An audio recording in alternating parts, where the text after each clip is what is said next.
66 degrees. Let me just remind you, it's August 8th? Crazy.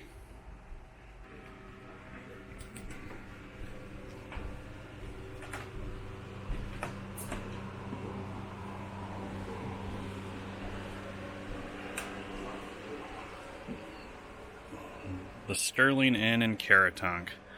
This is where we stayed last night. Obviously, we're here right now, just getting ready to go. This place is sweet, especially for hikers. They've got a killer resupply, a lot of space, really great rates, and they shuttle you everywhere quickly without nickel and diming you.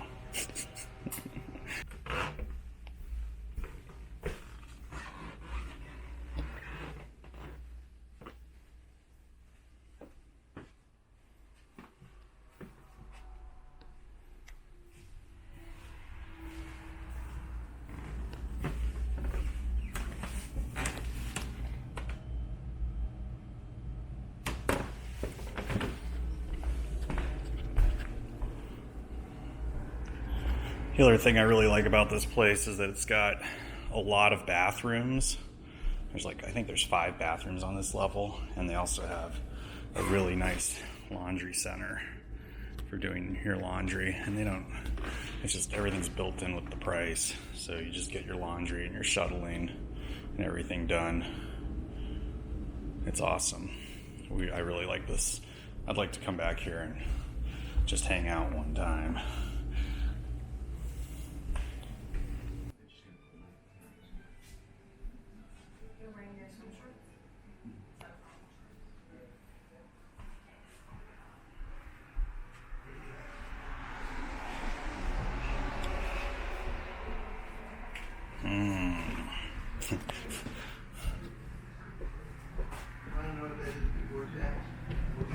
This place is sweet. Everything you need and a resupply, including sending all your heavy crap home.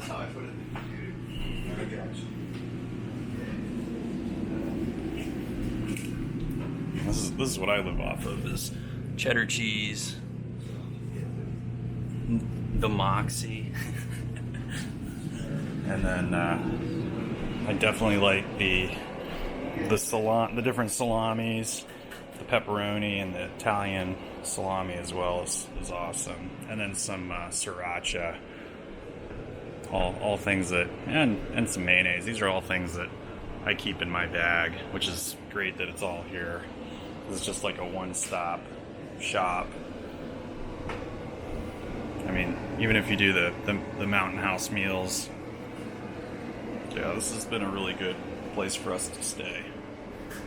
After 8:30 or 9 yesterday, and so I called them shortly after and said, we're not gonna make it there, because we were debating about like hiking further that night or.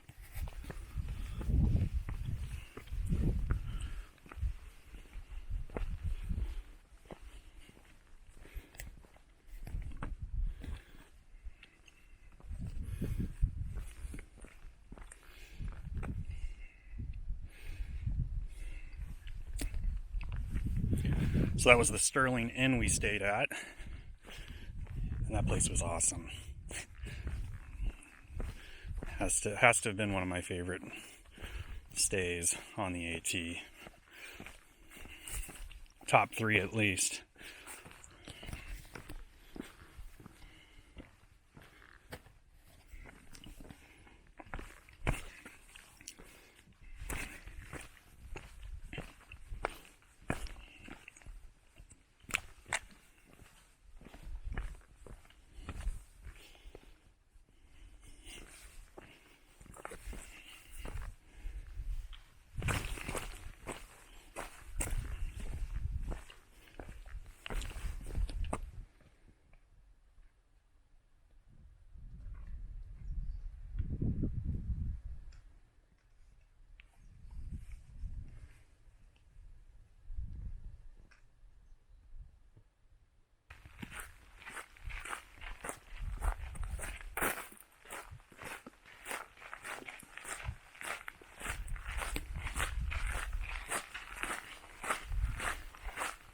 Apparently we have to ford this little river here somewhere. I think it's low enough though where we'll be able to just make a crossing at like a little rock bridge like this right here.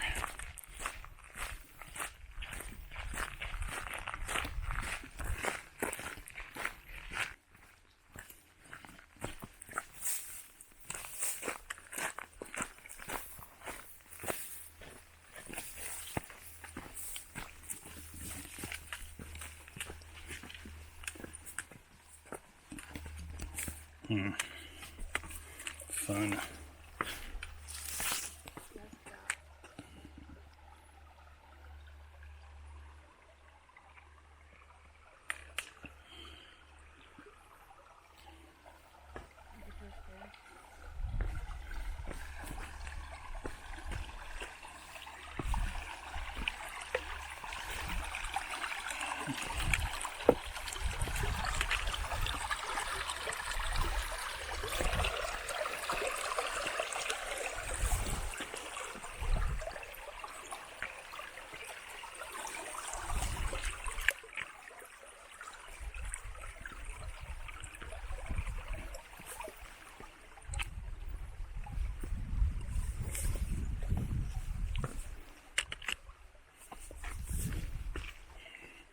Man, yesterday it rained, and these rocks are slick typically.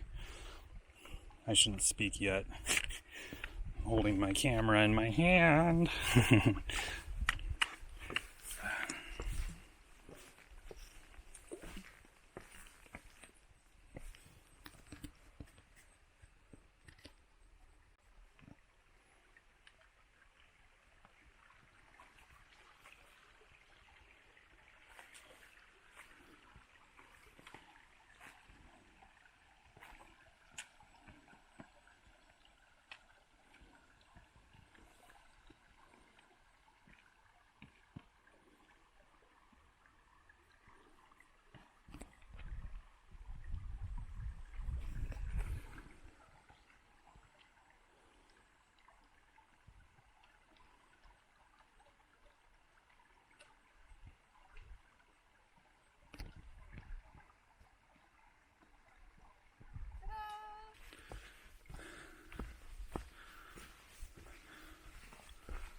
So yesterday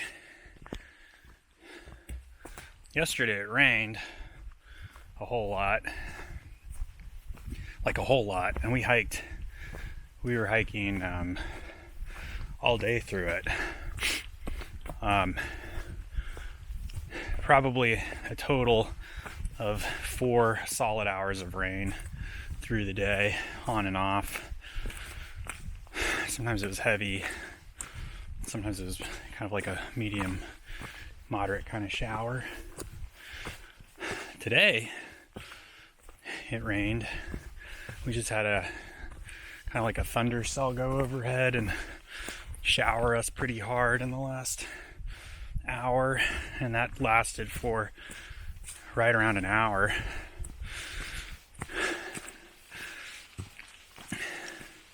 I forgot how much I like hiking in the rain.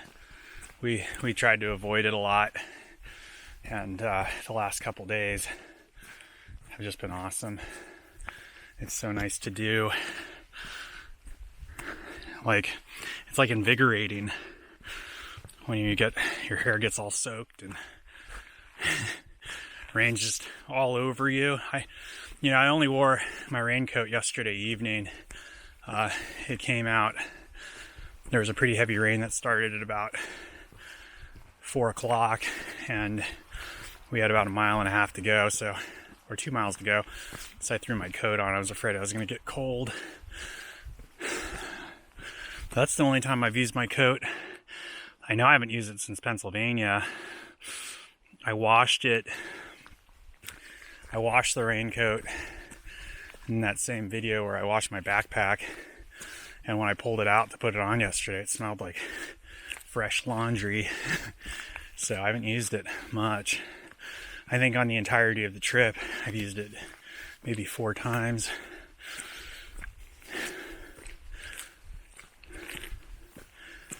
But So now I don't have a sweatshirt or a coat on. I'm wearing my little shorts, little running shorts. Just my standard get-up for hiking. It is cold. It is cool out right now. I don't know if you remember, but this morning it was 65. It's probably cooler than that right now. So to heat up, I'm just walking uphill. Little tip: if you start out on a trail that's going to go uphill just a little bit cold, where you might have a little shiver going on, it saves you the time of stopping and taking off your backpack, taking off your sweatshirt, putting your sweatshirt in your backpack, putting it back on, getting it all adjusted. So if you just start with your sweatshirt off, being a little cold, you'll bring your body right up to temperature in about 10 minutes. Things to think about. I do that most of the time. I've been guilty a couple times of not doing it, where I was just so cold. I was like, who cares? I'll walk, and then when I start to sweat, take off my sweatshirt. But it does get annoying when you have to take your pack off and put it back on. But yeah, beautiful trail here today. So for the last piece on trail accessibility, maybe it is the last piece, maybe it's not. I might think of something today. I want to do a shout out to my main man Marconi. Yesterday I talked about section hikers and how I've got a lot of respect for them. Marconi, we met him hiking in Virginia, and I think we hiked with him all the way into the Shenandoahs. And that was the last I saw him, was in Waynesboro. So maybe we stopped hiking with him when we got to the Shenandoahs. I believe he finished up the trail this year. He and I are both from the same hometown. But he gave me some excellent insights on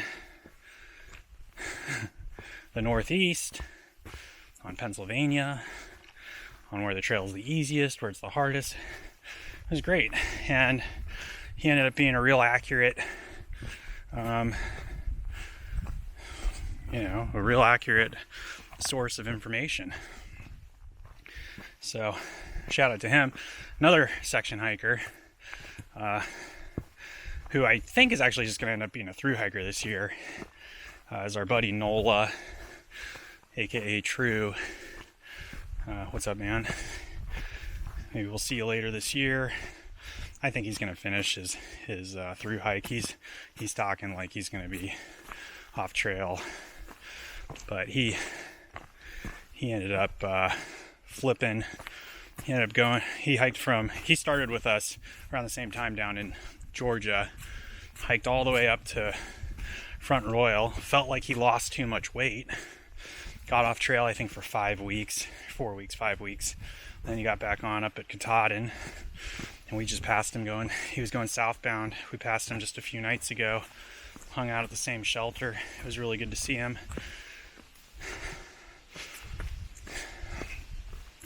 On my videos, kind of a fun fact about that guy, he's the first person to refer to me as Radar on a video. He was walking by, he's like, "Hey, Radar." Anyway, like him a lot, and just want to say what's up. If you ever watch this stuff, who does though, right? Is it just me?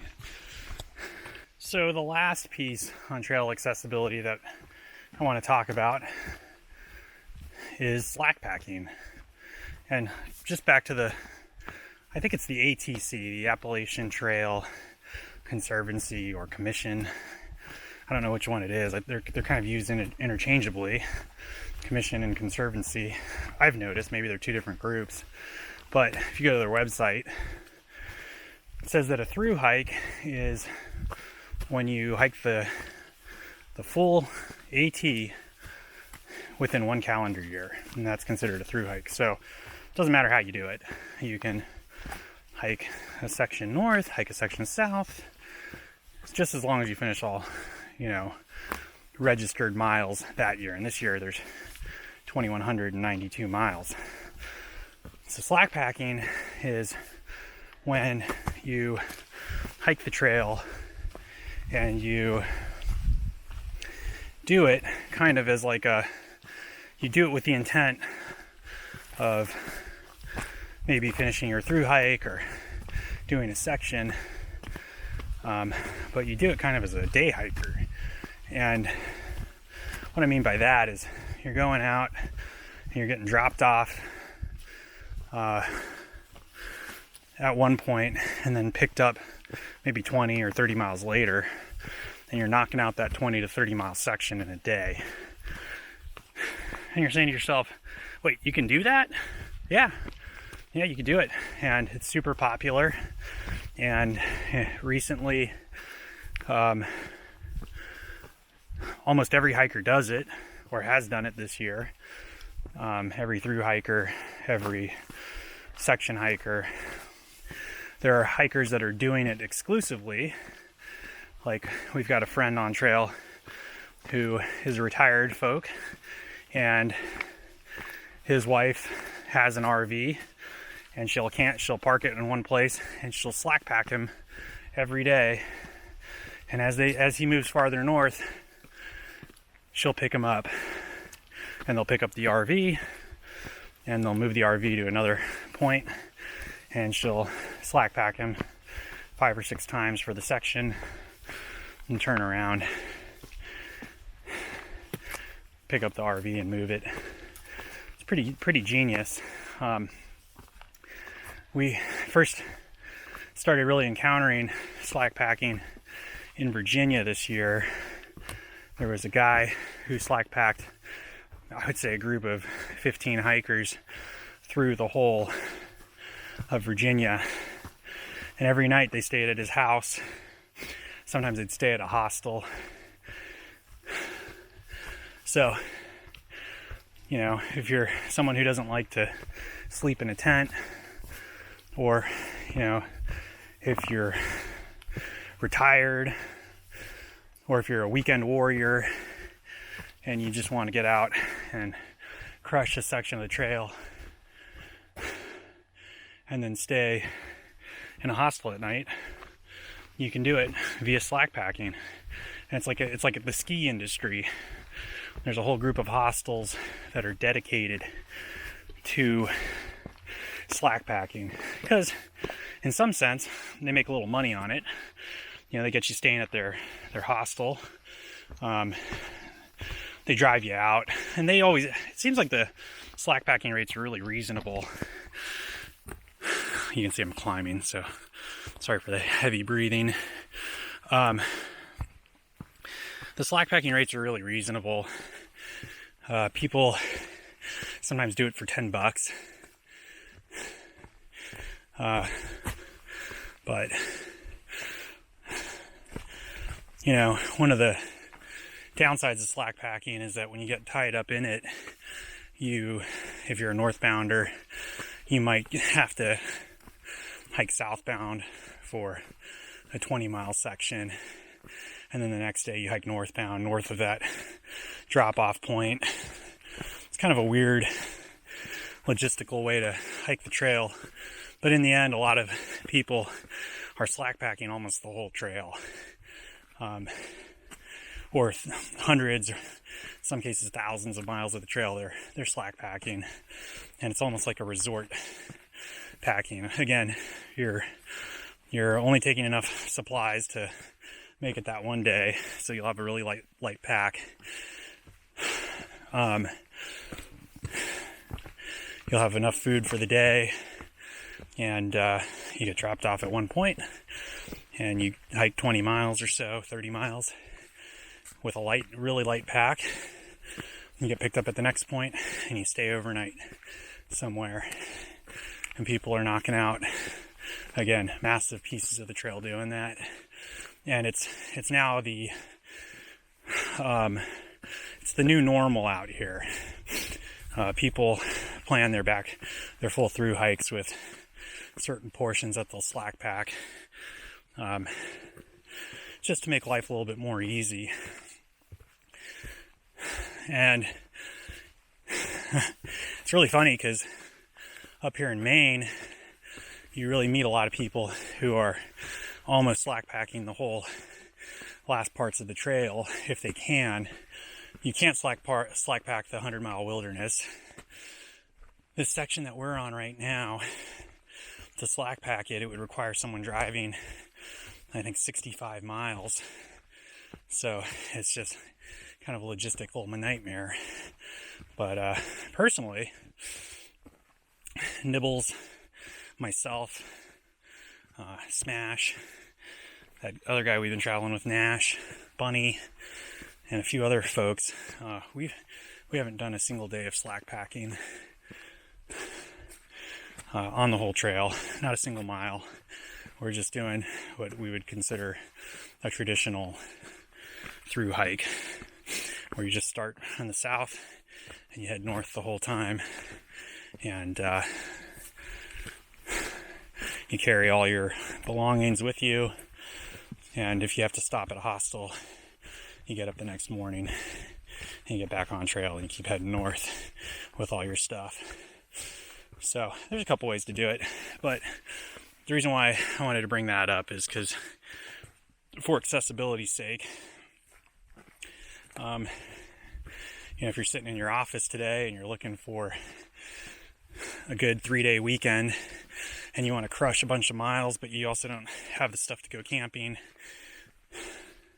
you can call any of the hostels along the AT and they will be able to quickly direct you, if they don't do the slack packing themselves, like a whole packet. Like, people have whole packages where it's like, oh, for $45 a night, and for 3 nights we'll slack pack you along this 120 mile section, or things like that. So you can call around and find a place and punch out a good portion, Tuesday through Friday next week.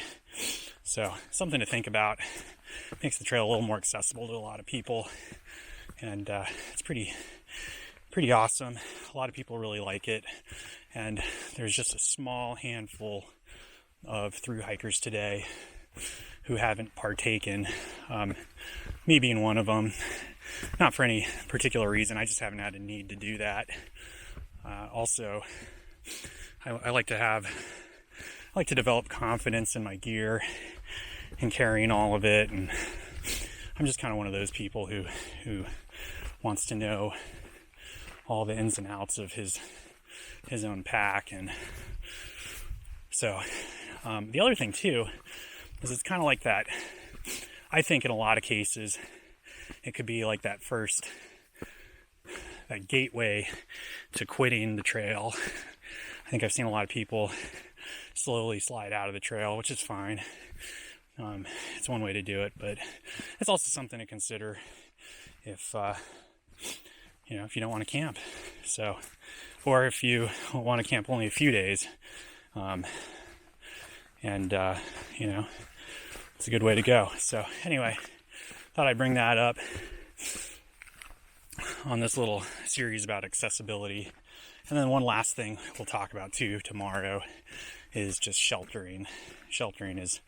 The shelters are all up and down the trail, and you can stay in them if done right. Sometimes they're packed, sometimes they aren't. I think most of the time they aren't, as far as my experience has gone, but I'll talk about that briefly tomorrow. Anyway, have a good day, and hope you're enjoying our shots of Maine.